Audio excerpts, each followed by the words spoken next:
All right, welcome to the next video on sentence diagramming. In the last video, we talked about creating compound words using fanboys, the coordinating conjunctions. If you remember, the coordinating conjunctions can be remembered with for, and, nor, but, or, yet, and so, the fanboys. And they're like equal signs, right? They balance two elements of a sentence, one on one side and the other on the other side. The trick is figuring out what they're balancing. And in the last video, we just talked about words that are connected with the fanboys. Now we're going to talk about whole phrases and even clauses that are connected with those fanboys. They can create either compound phrases or compound sentences. Okay, so let's take a look at how to do compound phrases. I have two examples for you, compound verb phrase and a compound prepositional phrase. In your example here, for compound verb phrase, we have a subject mark, and now it's going to split into two predicates. Both have helping verbs, so that's why we call them verb phrases. The helping verb is in the first example, and walking is our main verb, so this is verb phrase number one. And then we have a second verb phrase, had been running, number two, and they're split. So Mark is doing two things. Mark is walking, but had been running. Okay? That's a compound verb phrase. Split using, remember what I called it in the last video, the rocket, okay? Because it looks like a rocket on the side. All right? Now, compound prepositional phrases are diagrammed using this example down here. So we have a subject, Sunny, and we have a verb, what did Sunny do? She walked. But now we have two prepositional phrases, over the hill and into the park. And you can see that both are diagrammed the way you would normally diagram them, and then we link them together with that dotted line, and the conjunction goes on the dotted line. So that's how you do a compound prepositional phrase. Okay? Let's take a look at how to do compound sentences. Now, compound sentences are created when we have a complete independent thought, meaning it has a subject and its own predicate, linked to another independent thought, subject and predicate, with a fanboy. So a perfect example is she cooked and he cleaned. It has, the first one is an independent thought because it has a subject, she, and it has a verb, cooked. It's a complete thought. And then we have another complete thought down below. He, what did he do? He cleaned. The only difference is they're linked together with one of these fanboys. And if we were going to see this in writing, we know that we always see an independent thought with a comma, then the conjunction, followed by another independent thought.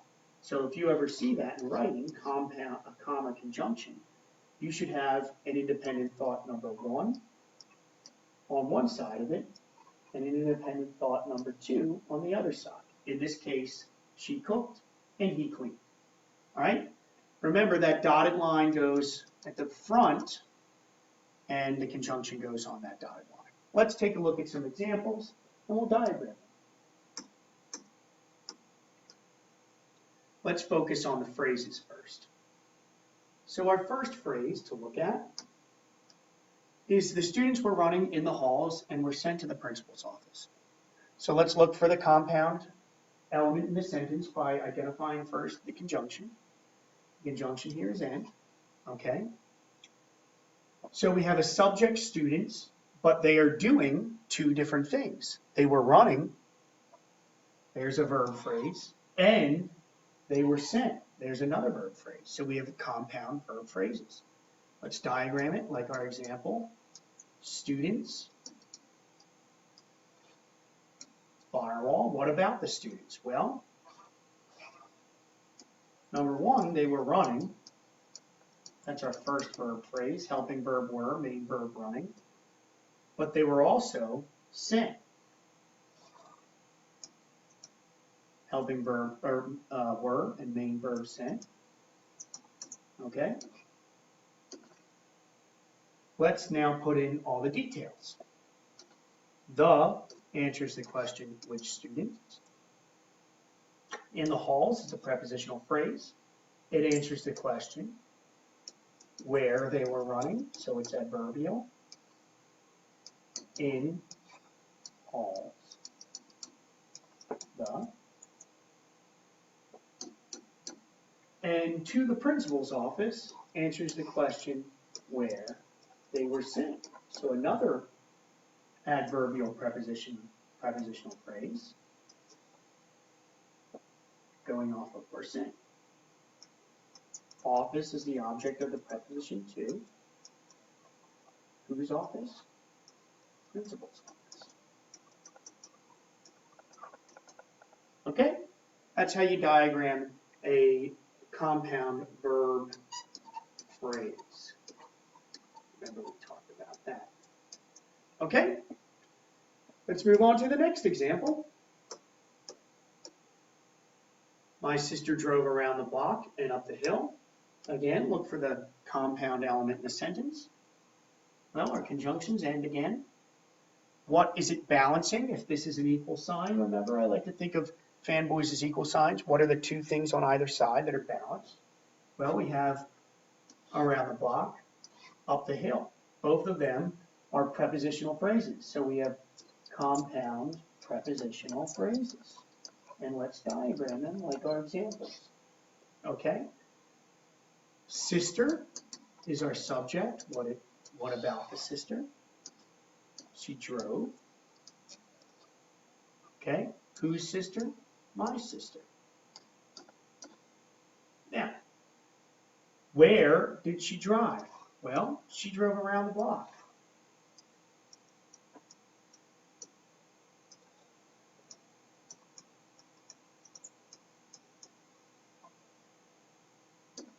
But she also drove up the hill.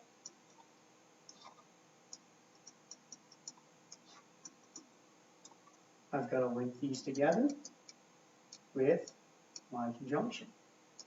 Compound verb phrases. Let's move on to the next example.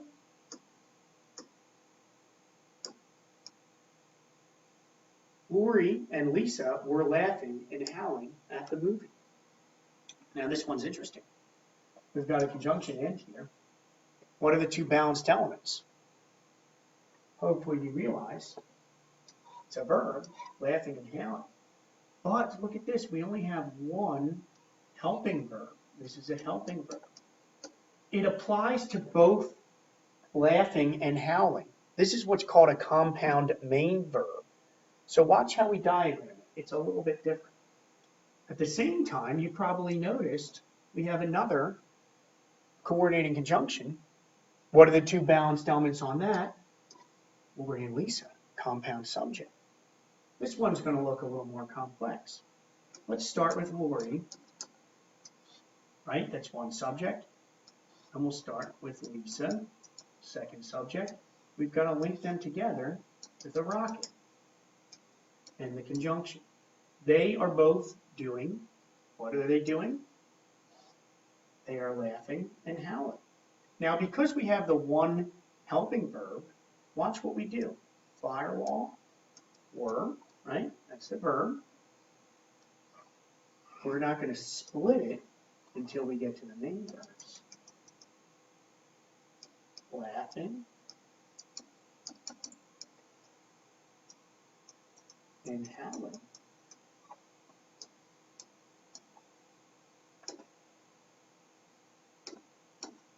Get rid of the things I used. Keep track. And now I have at the movie. Okay? At the movie is a prepositional phrase answering what they were laughing and howling at. Now, truth be told, it modifies both of these. We don't have to write it both. So I generally put it under the verb that it's closest to.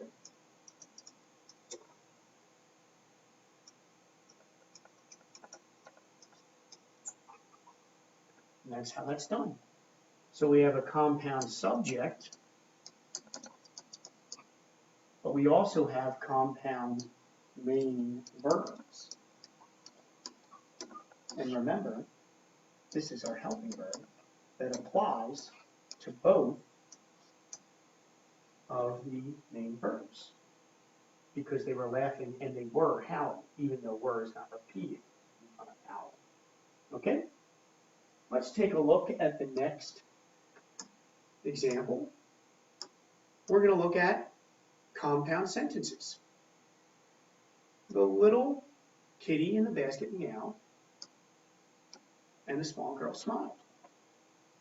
We have a conjunction with a comma in front of it, so that should be an indicator that we have independent clause 1, I see 1, and we have independent clause 2 at the end. So we're going to diagram them separately like separate sentences and link them with the conjunction in the middle. So the first subject is kitty. What did the kitty do? Meowed. Or what meowed? The kitty. Now, I've got modifiers. The, little, both describe the kitty. And so does in the basket. It answers the question, which kitty? Which one? It's a prepositional phrase. In, basket, the. Now, let's diagram the second one. Girl, what did she do? She smiled.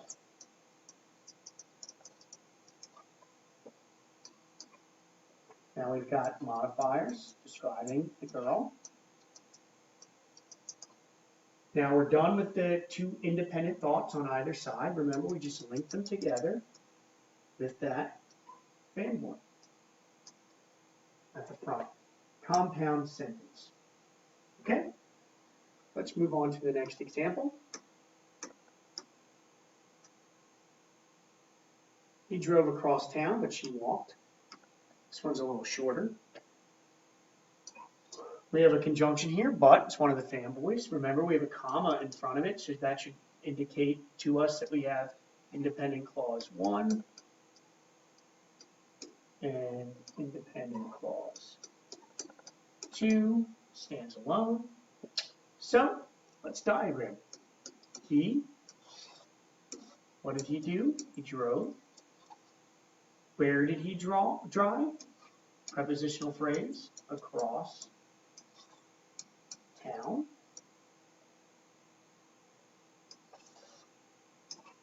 Next one, she, what did she do? She walked. Two independent thoughts linked with a conjunction. It's always good practice to include the punctuation. So notice I put a period at the end and a comma after town, because that's how it appeared in the sentence. Okay? Compound sentence. Last one. This one's going to test you a little bit because it's a question. Whenever we have a question, we have to flip it into a statement. So have you tried or did you just ask for help would become you have tried or you did just ask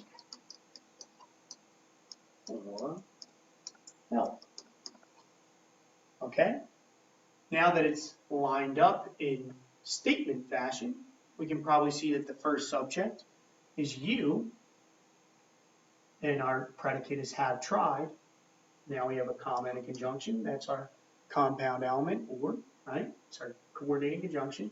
And then we have a second independent clause, you did just ask for help. So, let's diagram it. You, helping verb, have tried, main verb. And I should capitalize the H because it was capitalized here, right? Comma, let's diagram the next one. You did ask, when, just, adverb, why, for help. Link it with the or. Okay? How to diagram compound